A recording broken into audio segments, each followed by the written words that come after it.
औज़ुबिल्लाहि मिनश्शैतानिर्रजीम बिस्मिल्लाहिर्रहमानिर्रहीम अस्सलामु अलैकुम वरहमतुल्लाहि वबरकातुहू। डियर स्टूडेंट्स, जैसे कि आप जानते हो कि तारीख़ के अगले चैप्टर का आगाज़ हम कर चुके हैं। तो स्टूडेंट्स, अगला लेक्चर देने से पहले गुज़िश्ता लेक्चर से रिलेटेड कुछ अहम सवालात मैं आपके ज़हनशीन करना चाहता हूँ। आई होप इसके आंसर आपको आते होंगे। तो स्टूडेंट्स, हर सवाल के दरमियान एज़ इट इज़ मैं तकरीबन 5 सेकंड रुकूंगा। आपने करेक्ट आंसर अपने माइंड में लाना है। तो स्टूडेंट, मैं सवालात शुरू करने जा रहा हूँ, तो आप रेडी रहें। Students, question number 1। हम इस पिछले लेक्चर्स में काफ़ी ज़्यादा डिस्कस कर चुके हैं। आर्या किस रास्ते से बर्र सगीर पाक व हिंद में दाखिल हुए? कौम आर्या की बात हो रही है, किस रास्ते से बर्र सगीर पाक व हिंद में दाखिल हुए? वेरी गुड, आपके माइंड में करेक्ट आंसर आया। इसका जवाब है शुमाल मगरबी पहाड़ी सिलसिले, जिसको हम कहते हैं कोही हिंदूकश के दरों। दरे तो आपको पता है पहाड़ों के दरमियान तंग रास्ते को दरे कहते हैं। दरे खैबर और खोज के रास्ते से बर्र सगीर पाक व हिंद में दाखिल हुए। ठीक है, दो चीज़ें, कोई हिंदूकश के दरों से और दर खैबर और दर खोज के रास्ते से, यानी कि ये भी शुमाल मगरबी पहाड़ी सिलसिलों में दरें हैं। ठीक है, सवाल नंबर 2। स्टूडेंट्स, हिंदुओं की मजहबी किताब ऋग्वेद में किन दरियाओं का जिक्र हुआ है? ठीक है, ऋग्वेद आपको मैं बता चुका हूँ कि हिंदू मत की मुक़द्दस किताबों में से एक किताब है ऋग्वेद, जिसमें आर्याओं के बारे में भी बहुत कुछ लिखा हुआ है। तो स्टूडेंट्स, आप मुझे बता सकते हैं वो कौन से दो दरिया है जिनका जिक्र ऋग्वेद में आया है? वेरी गुड, आपके माइंड में करेक्ट आंसर आया।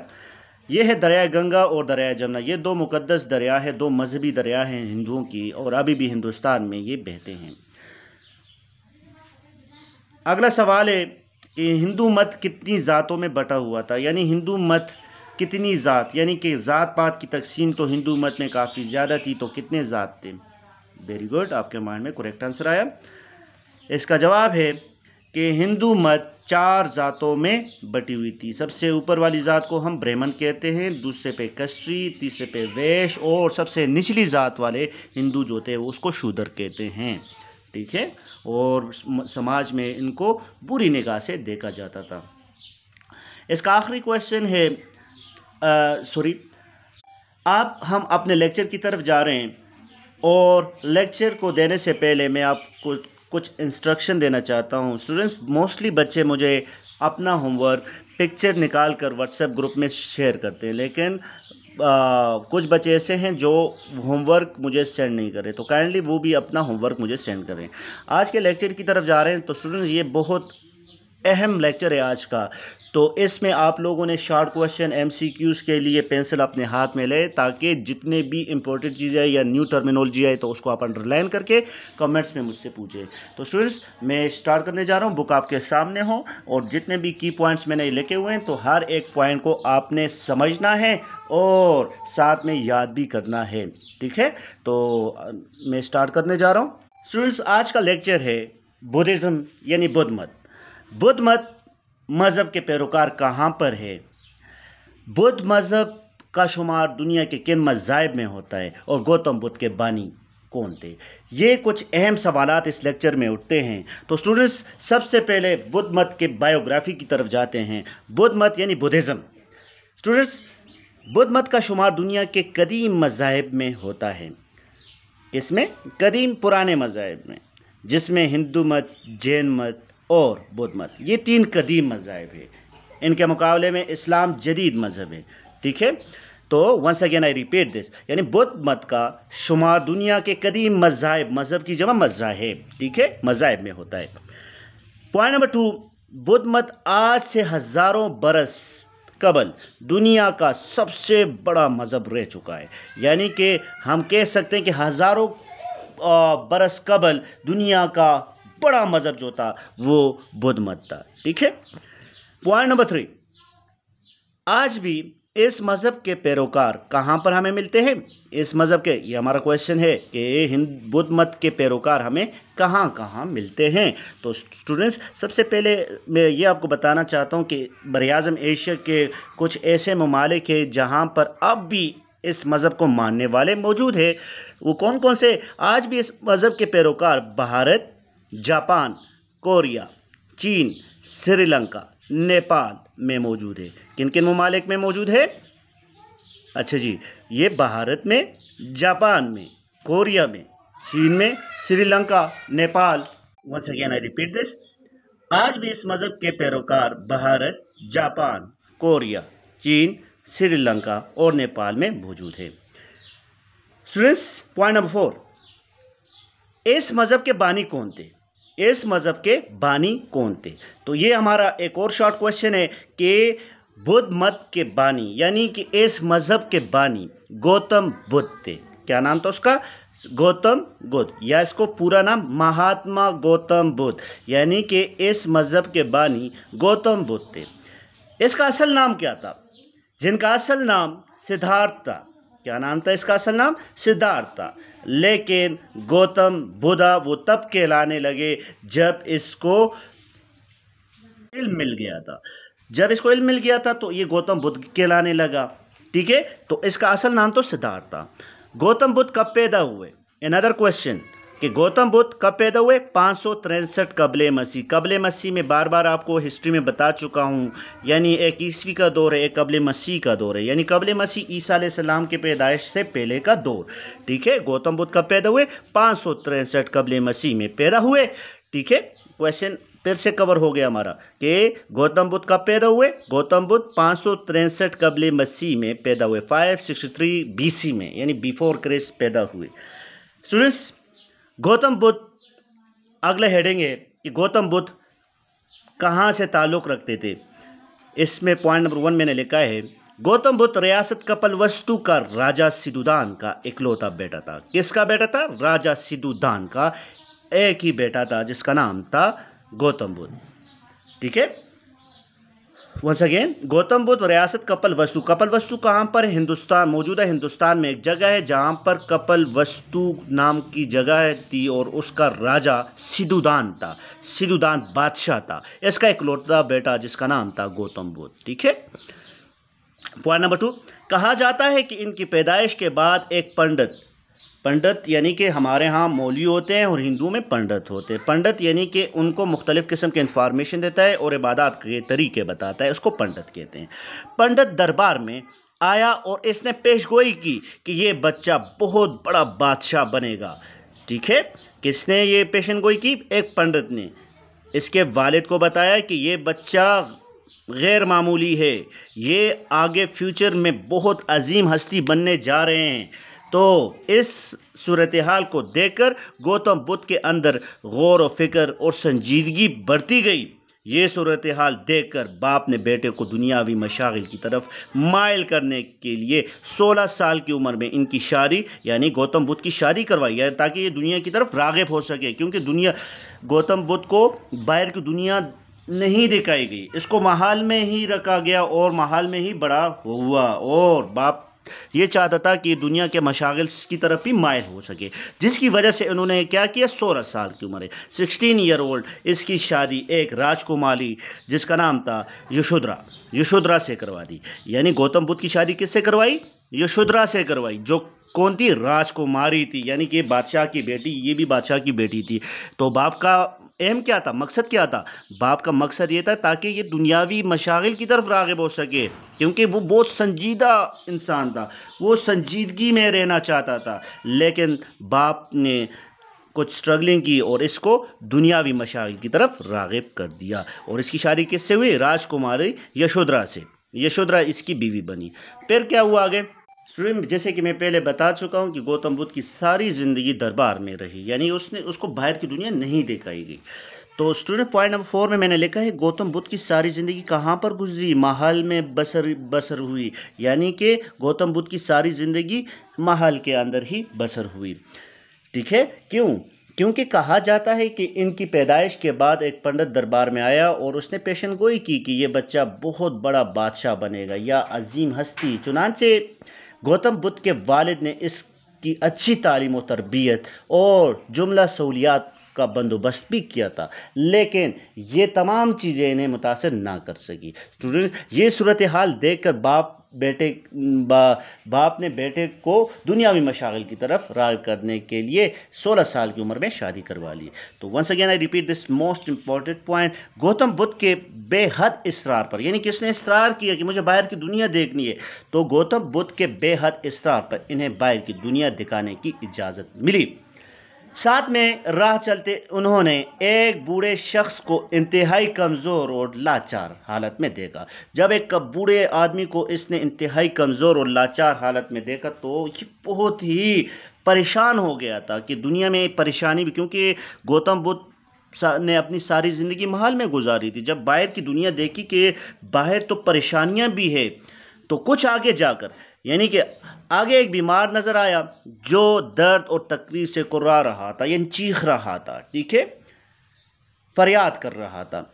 उन्होंने एक इंसान की लाश भी देखी, यानी कि वहाँ पे गुजरते हुए उन्होंने एक इंसान की लाश भी देखी जिसकी आखिरी रसूमात अदा की जा रही थी, यानी वो मुर्दा जिसके आखिरी रसूमात अदा की जा रही थी, ये भी गौतम बुद्ध ने अपने आंखों से देखा।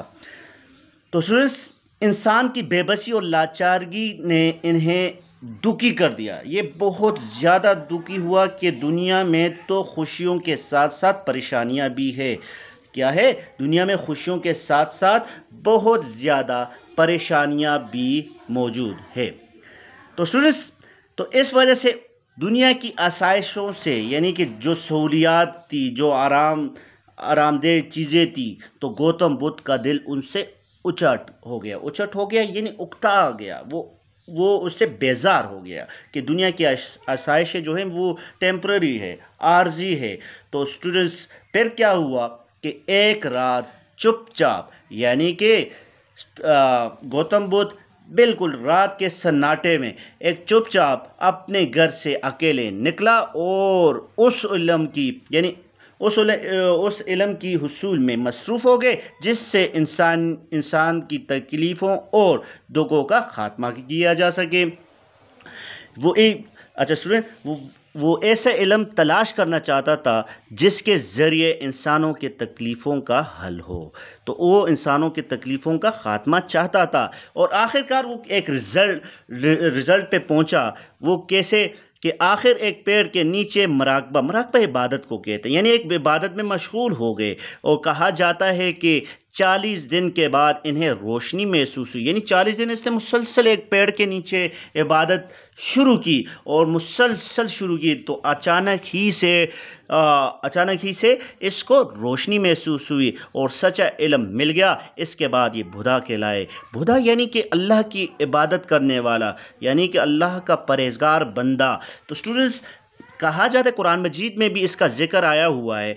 इसको ज़िल्किफ़ल के नाम से याद किया जाता है और कहा जाता है कि इसका जिक्र जो हुआ है वो गौतम बुद्ध है। मौरिखीन के मुख्तलिफ राय, मैंने आपको पहले बताया था कि तारीख़ कभी हतमी नहीं होती, ठीक है। मुख्तलिफ तारीख़दान इसके बारे में मुख्तलिफ लिखते हैं, लेकिन कुरान मजीद में एक नबी का जिक्र हुआ था जिसको ज़िल्किफ़ल के नाम से याद किया जाता है। और ज़िल्किफ़ल कहा जाता है, एक तारीख़दान कहते हैं कि जो गौतम बुद्ध थे ये भी अल्लाह के नबी है, यानी कि अल्लाह ताला ने मुख्तलिफ़ कबीलों के लिए, मुख्तलिफ़ कौमों के लिए मुख्तलिफ़ अनबिया भेजे थे। तो कहा जाता है ये भी एक नबी थे।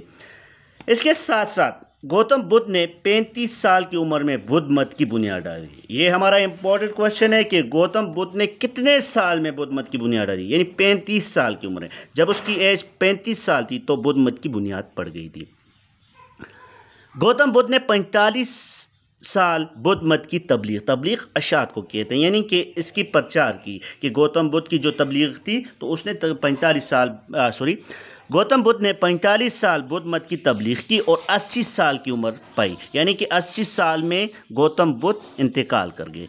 और गौतम बुद्ध की जो इंतकाल वाली डेट है तो वो भी हमारे माइंड में होनी चाहिए। गौतम बुद्ध 483 कब्ल मसीह में इंतकाल हुए। गौतम बुद्ध कब इंतकाल कर गए? 483, 483 कबले मसीह आपको मैं बता चुका हूँ। ठीक है, ये भी एक अहम MCQ है कि गौतम बुद्ध कब वफ़ात हुए। 483 कबले मसीह में इंतकाल हुए। और एक और क्वेश्चन, गौतम बुद्ध ने कितने साल की उम्र में बुद्ध मत की बुनियाद डाली? तो कितने साल की उम्र में? 35 साल की उम्र में। 45 साल बुद्ध मत की तबलीग की और 80 साल की उम्र में गौतम बुद्ध ने वफ़ात पाई। कितने साल की उम्र में वफ़ात पाई? 80 साल की उम्र। कब वफ़ात पाई? 483 कबले मसीह में वफ़ात पाई। स्टूडेंट्स, अब आते हैं गौतम बुद्ध की तालीमात की तरफ। गौतम बुद्ध के तालीमात में अहम बातें ये थी, निजात का सच्चा रास्ता ये है कि जानदारों को तकलीफ़ ना दी जाए। और ये बात हिंदू मत में भी है। लास्ट लेक्चर में हम बता चुके हैं कि हिंदू मत में ये था कि किसी भी जानदार चीज़ को तकलीफ़ ना दी जाए, और ये कि तमाम इंसान मुसावी है, बराबर है। यानी कि इसके तालीमात अगर हम देखें स्टूडेंट्स, तो अकॉर्डिंग टू इस्लाम है, यानी इस्लाम को मद्देनज़र रख कर इसके तालीमात भी एज इट इज़ है। इंसान को मौत के बाद इसके अच्छे और बुरे अमाल का सिला मिलेगा। ये तो हमारे मज़हब में भी है, यानी कि इंसान जब मर जाएगा तो इसके अच्छे और बुरे अमाल का सिला इसको लाजमी मिलेगा। इसके तालीमात में गौतम बुद्ध का ख्याल था कि जहालत सबसे बड़ी ख़राबी है, यानी कि जब बंदा जाहिल होगा तो सबसे बड़ी ख़राबी ही जहालत है। गौतम बुद्ध ने सच्चाई और मियाना रवि का दर्ज दिया। ये देखो, इसके तमाम तालीमात अकॉर्डिंग टू इस्लाम है, यानी कि जो इस्लाम हमें दर्ज देता है तो इसी तरह से गौतम बुद्ध ने भी इस तरीके से तालीमात दी हैं। गौतम बुद्ध ने सच्चाई और मियाना रवि का दर्ज दिया, यानी कि दरमियाना रास्ता चूज़ किया, और सच्चाई यानी हमेशा सच बोलो। और साथ में बुद्ध मत में अखलाकियात यानी कि बिहेवियर को भी पर भी बहुत ज़ोर दिया गया है कि इंसान के अखलाक भी अच्छे होने चाहिए। ठीक है, हकूक़ुल्लाह के साथ साथ हकूक़ुल इबाद का भी ख्याल रखना चाहिए। तो स्टूडेंट्स, अब इन तमाम का मकसद क्या था? गौतम बुद्ध का बुनियादी मकसद इंसानी ज़िंदगी को सहल और खुशगवार बनाना। सहल की बात करें यानी आसान बनाना, यानी कि हम कह सकते हैं कि इंसानी ज़िंदगी को आसान और खुशगवार बनाना, ये गौतम बुद्ध का मकसद था। तो स्टूडेंट, ये तो आज का हमारा लेक्चर था। इसके मेन पॉइंट्स को मैं दोबारा से दोहरा रहा हूँ। बुद्धिज़्म, बुद्ध मत का शुमार दुनिया के कदीम मज़ाहिब में होता है। बुद्ध मत आज से हज़ारों बरस कबल का सबसे बड़ा मज़हब रह चुका है। आज भी इस मज़हब के पैरोकार भारत, जापान, कोरिया, चीन, श्रीलंका और नेपाल में मौजूद है। इसके साथ साथ इस मज़हब के बानी कौन थे? तो इसके मज़हब के बानी गौतम बुद्ध थे, जिनका असल नाम सिद्धार्थ था। गौतम बुद्ध 563 कबले मसीह में पैदा हुए। गौतम बुद्ध की बात करें तो गौतम बुद्ध रियासत कपिलवस्तु के राजा सिद्धूदान के इकलौते बेटे थे, यानी एक ही बेटा था इसका। कहा जाता है कि इनकी पैदाइश के बाद एक पंडित दरबार में आया और उसने पेशन गोई की कि ये बच्चा बहुत बड़ा बादशाह बनेगा और अजीम हस्ती भी बनेगी। और आज भी इसको चाहने वाले या पैरोकार बहुत ज़्यादा है। गौतम बुद्ध के अंदर गौर व फिक्र और संजीदगी बढ़ती गई। ये सूरत हाल देखकर बाप ने बेटे को दुनियावी मशागिल की तरफ माइल करने की कोशिश की के लिए 16 साल की उम्र में इनकी शादी एक राजकुमारी यशोधरा से करवाई। किससे करवाई? यशोधरा से करवाई।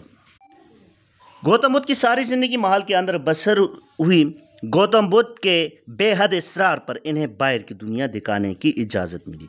राह चलते उन्होंने एक बूढ़े शख्स को इंतहाई कमज़ोर और लाचार हालत में देखा। आगे एक बीमार नज़र आया जो दर्द और तकलीफ़ से चीख रहा था। उन्होंने एक इंसान की लाश भी देखी जिसकी आखिरी रसूमात अदा की जा रही थी।